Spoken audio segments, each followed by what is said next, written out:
Hi friends, இப்போதாங்க லேட்டஸ்ட்டாக news சேனலில் அந்த நியூஸை பார்த்தேன். ரொம்ப ஒரு மனக்கவலையாக இருந்துச்சு. உடனே உங்கள்கிட்ட நம்ம இதை பற்றி பேசணும் அப்படின்ட்டு தான் இந்த வீடியோ பதிவு. அதாவது கோயம்புத்தூர் கவுண்டம்பாளையம் பகுதியில் உள்ள மாநகராட்சி பள்ளியில் படிக்கக்கூடிய 42 சிறு மாணவ மாணவிகளுக்கு பார்த்தீங்கன்னா உடல்நல பாதிப்பால் அரசு மருத்துவமனையில் சேர்க்கப்பட்டிருக்காங்க.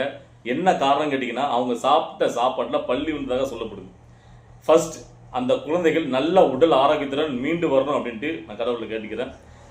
இதை பற்றி கேள்விப்பட்ட உடனே நம்ம நெஞ்செல்லாம் பதறது ஒரு பக்கம். ஆனால் உடனே ஒருத்தர் தான் நமக்கு ஞாபகத்தில் வர்றாரு. யாருன்னு கேட்டிங்கன்னா, கண்டிஷனாக ஃபாலோ பண்ணுங்கடா, கண்டிஷனாக ஃபாலோ பண்ணுங்க, படித்து சொன்னமாடா அப்படின்னு கதறி கதறி அழுத ஆஸ்கார் நாயகன், நடிப்பு அரக்கன், அவரை தான் நம்மளுடைய மனசெல்லாம் தேடுது. அதாவது அன்னைக்கு கரூர் சம்பவத்தில் உடனடியாக போனீங்க, நின்னீங்கல்ல, உங்களுடைய கூட்டத்தில் எல்லாரும் சேர்ந்துட்டு போனீங்கல்ல, இப்போ எங்கே போனார்? அவருடைய அமைச்சரவை தானே, அதுக்கு தானே வருது மாணவர்கள். இப்போ லேட்டஸ்ட்டாக தஞ்சாவூரில் ஒரு துமுறு எடுத்து ஒருத்தன் பைக்கில் போய் விஜயை பார்க்கறக்கான்னு பக்கத்துலேயே போய் அடிபட்டு விழுந்தான். அந்த பையனை பார்க்கறதுக்கு உடனடியாக ஓடி போய் நின்னீங்கல்ல. இது பொண்ணு மரியாதை பிஞ்சு குழந்தைகள்ல, இதுக்கு ஏன் வரலான்னு கேட்குறேன். ஏன் இதுக்கு துடிக்கலையா உங்க ரத்தம்? இங்கே உங்கள் கண்டிஷனை ஃபாலோ பண்ணியிருக்க வேண்டியதானே கேட்குறேன். ஏன் கண்டிஷனை ஃபாலோ பண்ணலை?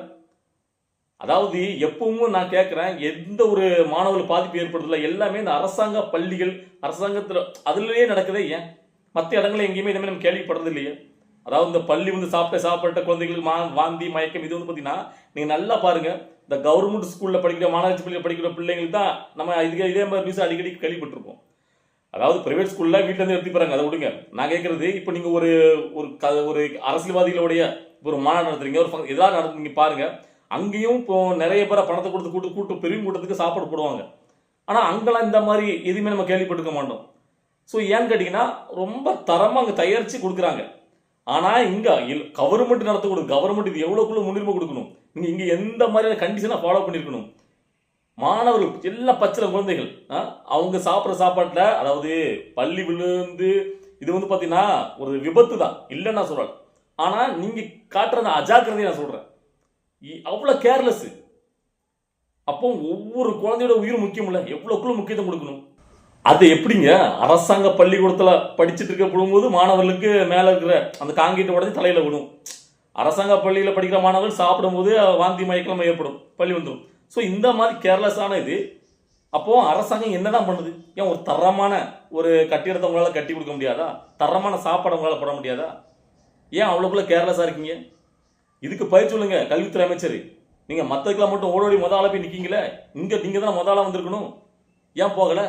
தமிழ்நாடு முதலமைச்சர் முதலா கரூர் சம்பவத்துக்கு போய் நின்னீங்கல்ல, அவ்வளோ வேறும் பார்த்தீங்களா? எங்களுடைய முதல்வர் எப்படி போய் என்னான்னு கேட்டாங்களா? இன்னைக்கு போயிருக்க வேண்டியதானே. துணை முதலமைச்சர் துபாயிலிருந்து வந்தார் அப்படின்னு சொன்னாங்களா? இன்னைக்கு போயிருக்க வேண்டியதானே. கோயம்புத்தூருக்கு எவ்வளோ நேரம் ஆகும்போது போய் பார்த்துக்க வேண்டியதானே அந்த பிள்ளைங்களை. ஏன் பார்க்கல? அப்போ என்ன நடக்குது பாருங்களேன். எல்லாம் ஒரு நாடகம்.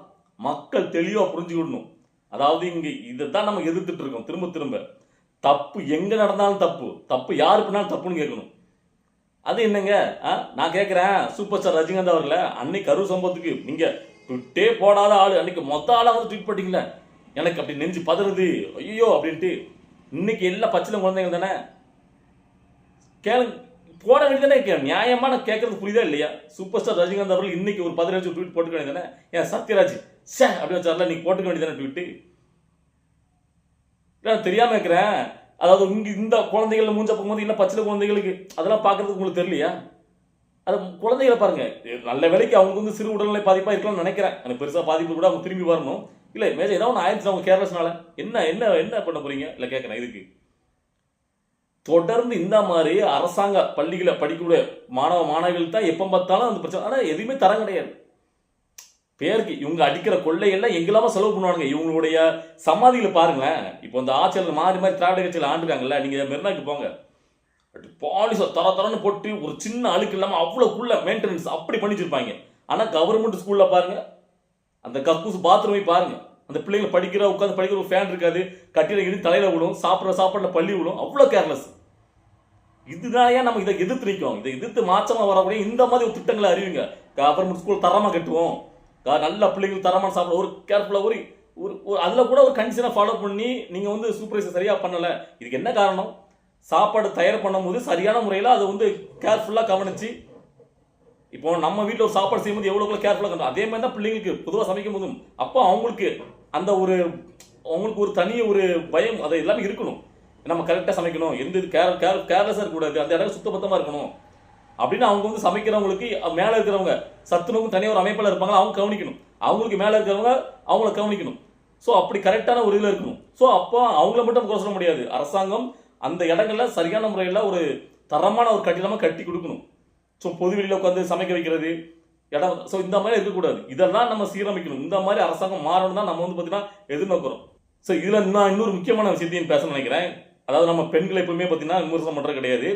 அதுவும் இந்த பெண்ணை நான் விமர்சனம் பண்ண கிடையாது. இந்த வைஷ்ணவிங்கிற பொண்ணு, அதாவது விஜய் அவர் கட்சியில் சேர்ந்ததுக்கப்புறம் திமுக போய் சேர்ந்து விஜயோட ஆதரவாளர் அதை வந்து எதிர்த்தாங்க. ஏன்னா அந்த பொண்ணு அந்த மாதிரி நடந்துக்கிடுச்சு. இடத்துல கூட பார்த்தீங்கன்னா விஜயோட டி-ஷர்ட் எல்லாம் போட்டு எரிச்சு.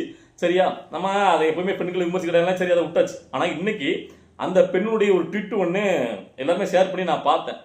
அவ்வளோக்குள்ள நமக்கு அது ஒரு பார்க்கும்போதே ஒரு எரிச்சலாக ஒரு கோபமாக வருது. எப்படி இப்படிலாம், அதாவது அது போட்டிருக்கு, நான் வந்துட்டு கவுண்டம்பாளையத்தில் பாதிக்கப்பட்ட உடல்நல பாதிப்பால், அது வந்து பள்ளி விழுந்து அதெல்லாம் போட்டுக்கல, காமிச்சிக்கல.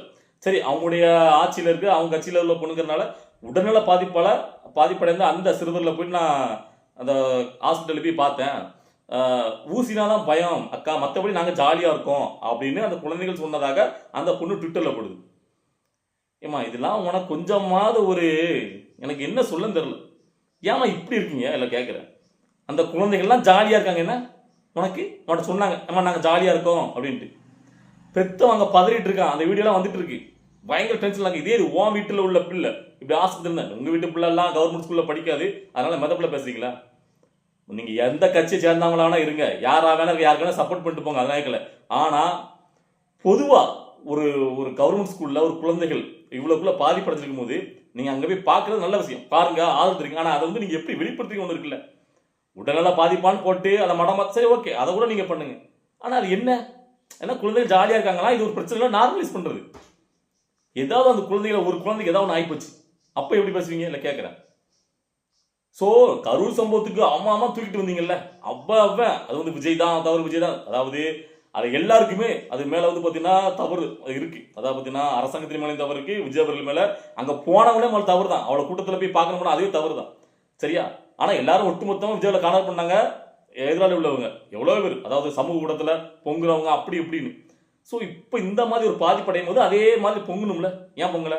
அப்போ இதில் யாராவது ஒருத்தங்களுக்கு ஏதாவது ஒன்று ஆனாதான் உங்களுக்கு அப்போ அந்த கோவம்லாம் வருமா? அப்படி இருக்கக்கூடாதுங்க. எல்லாம் பச்சை பிள்ளைங்க. நம்மளுக்கு கேட்கும் போது அவ்வளோக்குள்ள ஒரு கோவம் வருது. ஏன்னு கேட்டிங்கன்னா, எப்பவுமே எனக்கு என்ன ஒரு ஆத்திரம் வருதுன்னு கேட்டிங்கன்னா, அதாவது கவர்மெண்ட் ஸ்கூல் தரத்தை, அதாவது ஒரு கவர்மெண்ட் ஸ்கூல் மற்ற நாடுகள்லாம் பார்த்தீங்கன்னா கவர்மெண்ட்டால் நடத்தப்பட எல்லாமே பார்த்தீங்கன்னா பயங்கர குவாலிட்டியாக இருக்கும், தரமாக இருக்கும். ப்ரைவேட்டை விட கவர்மெண்ட் தான் தரமாக இருக்கணும். நான் சொல்ல வரது உங்களுக்கு புரியல. ஏன்னா ஒரு அரசாங்கத்தை நடத்தக்கூடியது கவர்மெண்ட், அதை செயல்படுத்தக்கூடிய அது கட்டிடங்கள், அது பயன்படுத்துகிற இடம் தான் பார்த்தீங்கன்னா நல்ல தரமானதாக இருக்கும். ஆனால் இங்கே வந்து பார்த்தீங்கன்னா கவர்மெண்ட் ஸ்கூலா, கவர்மெண்ட் ஆஃபீஸா, எல்லாமே பார்த்தீங்கன்னா ஒரு மாதிரி பழைய டேபிள், பழைய சேர், இந்த மாதிரி போட்டு ஒரு தரம் இல்லாமலே இருக்கு. அது ஏன் இதெல்லாம் மாறணும் அப்படிங்கிறத நம்மளுடைய நோக்கம். இதே நல்லா கேளுங்க, கும்பகோணத்தில் 2000 நினைக்கிறேன், அந்த மாதிரி ஒரு பள்ளிக்கூடத்துக்கு எவ்வளோ சர்டிஃபிகேட் கொடுத்தா தெரியாது. அதாவது தீல கருகி எவ்வளோ பச்சிலம் குழந்தைகள் இறந்தாங்க தெரியுமில்ல. அப்போ உடனே ஆக்ஷனு. அதாவது எப்பவுமே ஒரு விஷயம் நடந்த உடனே அடுத்தாப்புல எல்லாரும் போயிடுவாங்க. ஏதாவது இன்னும் ஸ்கூல், இங்கே இந்த ஸ்கூலுக்கு சர்டிஃபிகேட் கொடுக்காங்க, உடனே ஒரு வருஷம், அதுக்கடுத்த ஒரு வருஷம் ரொம்ப ஸ்ட்ரிக்டாக படிப்பாங்க. அதுக்கப்புறம் எதுவுமே கண்டுக்கிற கிடையாது. எதுவுமே நடந்ததுக்கு அப்புறம் தான். இனிமேல் இப்போ வந்து நடந்துச்சுல, இனிமேல் எல்லா பள்ளிகளுக்கும் சுத்தரிக்க அனுப்புவாங்க. அதாவது கவர்மெண்ட் ஸ்கூல்லாம், அதாவது சாப்பாடு ரெடி பண்ணும் போது பக்கத்துலேயே பார்த்தீங்கன்னா அமைப்பாளர், ஆய்வாளராக செக் பண்ணணும், கரெக்டாக பாருங்க, எதுவுமே கேர்லெஸ்ஸாக இருக்கக்கூடாது, சுத்தபத்தமாக இருக்கணும் அப்படின்ட்டு உடனே அறிக்கை போகும். அப்புறம் அது கொஞ்சம் அப்படியே ஒரு வருஷம் ஆகணும், அப்படி நார்மல் செய்யணும். இதெல்லாம் சும்மா ஒரு கண்டறிவு பண்ற மாதிரியே பண்றாங்க. நான் கேட்கறேன், ஒரு பள்ளிக்கூடத்தை கட்டுறாங்க, அதை கெட்ட போது அதாவது சிறுமியருக்கு ஒரு ஆபத்துனா வெளிவரதுக்கு 2 வாசல் படிகள் இருக்கணும். ஸோ இதெல்லாம் பேசிக்கா இருக்கும்ல, அந்த கண்டிஷன்லாம் ஏன் ஃபாலோ பண்ணாம கும்பகோணத்தில் நடக்கிற விஷயம் சொல்றேன் கொடுத்தாங்கல்ல, எப்படி கொடுக்கலாம்? ஸோ அதே மாதிரி தான் இங்க இப்போ நம்ம அந்த கோயம்புத்தூர்ல கவுண்டம்பாளையத்தில் சாப்பாடு சமைக்காங்கன்னா அந்த சமைக்கிற இடம் சுத்தபத்தமா இருக்கணும், அங்கே எவ்வளோக்குள்ள பாதுகாப்பாக இருக்குன்னு செக் பண்ணி, இப்படிலாம் வந்து பார்த்தீங்கன்னா மேலே அதிகாரிகள் இதெல்லாம் பார்க்கணும்ல, கவனமாக இருக்கணும்ல. இப்போ நம்ம அங்கே சமைக்கிற அந்த ஆயா இருப்பாங்களா, அவங்கள நம்ம குறை சொல்லி உங்களுக்கு கிடையாது. அவங்களுக்கு என்ன கொடுத்துருக்காங்க, அவங்களுக்கு எப்படிப்பட்ட ஒரு இடத்த கொடுத்துருக்காங்க, அது எப்படிப்பட்ட பாத்திர உபகரணங்கள்லாம் இருக்குது, பாதுகாப்பு. ஸோ அதை மேலே இருக்கிறவங்க தான் கவனிக்கணும். அந்த சத்துணவு அமைப்பாளர், அதுக்கு மேலே ஹெச்எம். ஸோ அவங்க மேலே ஒருத்தரா மேலே இருக்கிறவங்க சரியாக இருந்தாங்கன்னா கீழே இருக்க எல்லாரும் ஆட்டோமேட்டிக் சரியாக வேலை பார்ப்பாங்க. ஏதோ ஏனா தானே கவர்மெண்ட் இலவசமாக கொடுக்குது, இலவசம் தானே, இலவசத்துக்கு போடு, எல்லாத்தையும் கிண்டி வச்சு கொடுத்துருங்க. பேர் நாங்கள் அந்த உணவு திட்டம், காலை உணவு திட்டம் எல்லாமே நல்லது தான், கொடுக்குற தப்பு சொல்கிறதே கிடையாது. நான் வந்து அதாவது எந்த ஒரு பயனான ஒரு திட்டமானாலும் ஒரு ஏழை எளியில் கிடைக்கும் போது அது நல்ல விஷயம் தான். நீங்கள் இன்னும் எத்தனை வேணால் கொடுங்க, ஆனால் தரமாக கொடுங்க. இதெல்லாம் நம்ம பேசும்போது தான் எனக்கு வந்து பார்த்தீங்கன்னா இந்த இலவசம் அப்படின்னு சொல்லி சில இது அறிவிக்கும் போது நம்மளுக்கு கோவம் பயங்கரமாக வருது. இடத்துல கூட சீமான் அவர் கரெக்டாக சொன்னார். அது உண்மையிலே நான் அவர் அந்த இடத்துல அவர் பேசும்போது அவ்வளோக்குள்ள நம்மளுக்கு அறிவார்ந்த செயலாக தெரியுது.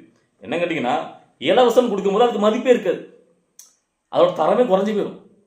அழகாக ஒரு எக்ஸாம்பிள் சொன்னார். இப்போ நான் வந்து மின்சாரத்தை இலவசமாக கொடுக்கேன்.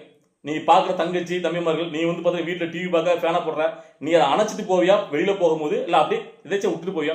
மனசாட்சி தொட்டு சொல்லணுன்னு சரியான பயன். உண்மையில அப்படிதான். மின்சாரம் இலவசம் எவ்வளோ பயன்படுத்தினாலும் தமிழ்நாட்டுக்கு இலவசம் நம்ம கொடுத்துட்டோம்னு சொல்லுங்க, அது எப்படி இருக்கும்? அதோட பயன்பாடு நம்ம எப்படி பயன்படுத்துவோம்? அவ்வளோதான், அதோடைய தரமே எல்லாம் போயிடும், அது வந்து சீரழிஞ்சிடும். யாருக்குனவே பல லட்சம் கோடியில் போயிட்டு இருக்கு. ஸோ அதனால புதுசாக வர்றவங்க திட்டங்களை நல்ல மக்களுக்கு, ஏன்னா புதிய வாக்காளர்கள் எல்லாரும் பார்த்தீங்கன்னா ரொம்ப ஒரு ஆர்வம் வேட்கையை நம்ம வந்து பார்த்தீங்கன்னா எதிர்பார்த்துட்டு இருக்காங்க. இதை மாற்றப்படும். ஏன்னா இங்கே கஞ்சா போதை புழக்கத்தை கெட்டு சிறியது நாடு. அது வந்தானா முதல் கைத்தில் கஞ்சா போதை ஒழிச்சிருவேன். ஒரு சுட்டு கஞ்சா இங்கே இருக்கா சொல்லுங்க, சொல்லிட்டு அடிப்பான். மதுபணத்தை மூடுறேன்னு சொல்லுங்க. ஸோ இந்த மாதிரி அதே மாதிரி கவர்மெண்ட் ஸ்கூலோட தரமும், கவர்மெண்ட் ஸ்கூலில் வேலை பார்க்கக்கூடிய டீச்சர்ஸோட சம்பளம் என்ன, எவ்வளோக்குள்ள வாங்குறாங்க சம்பளம்? அவங்க அந்த அளவுக்கு வேலை பார்க்குறாங்களா கேட்டால் கிடையாது. பிரைவேட் ஸ்கூலில் வெறும் 10,000 மாதம் 10,000 பண்ணி கஷ்டப்பட்டு சாப்பிட்றான். அப்போ அந்த வேலை கொடுக்கணும், அதே அளவுக்கு வேலை வாங்குங்க. இந்த கவர்மெண்ட் ஸ்கூலு அரசாங்கம் நடத்தக்கூடிய எல்லாத்துலேயும் பார்த்தீங்கன்னா ரொம்ப அலட்சியம் இருக்குங்கிறது. அரசாங்கம் நடத்தக்கூடிய எல்லா விதமான இதுலேயும் அலட்சியம் ரொம்ப ரொம்ப ஆபத்தானது. அதை பார்க்கும்போது நம்ம வந்து ஒவ்வொரு இந்தியனாகட்டும் தமிழனாகட்டும் ஒவ்வொருத்தருக்கும் பார்த்தீங்கன்னா துடிக்கணும், அதை எதிர்த்து நம்ம கேள்வி கேட்கணும். ஏன்னா இவ்வளோ அலட்சியம் வந்து ரொம்ப ரொம்ப ஆபத்து. அன்னைக்கு கரூர் சம்பவத்துக்கு பொங்கினா அவ்வளோ பேர் இப்போ இருக்கிறது தெரியாமல் இருக்காங்க. ஸோ ஆளாக அந்த இடத்துக்கு யார் போயிருக்கணும்? அன்பில் மகேஷ் பொய்யாமொழி போய் நின்றுக்கணும், ஆனால் போகலை. இதை கேள்வி கேட்கணும், ஒருத்தன் கேட்க மாட்டேங்கான். அதான் நமக்கு வந்து ரொம்ப கோபமாக இருக்குது. ஸோ இதை பார்க்கும்போது உங்களுக்கு என்ன தோணுது? இன்னும் நம்ம நல்லா நம்ம ஒரு அரசியலை உச்சு நோக்கிட்டு இருக்கோம். இளைய தலைமுறை வந்ததுக்கு அப்புறமும் இந்த அரசாங்கம் இந்த அரசியல் இந்த மாதிரி சாக்கடையாக போகிறத பார்க்கும்போது ரொம்ப கோபம் வருது. ஸோ ஒவ்வொருத்தரும் இந்த மாதிரி அரசியலை கேவலமாக போயிட்டு இருக்கும்போது அதை எதிர்த்து கேள்வி கேட்கணும்.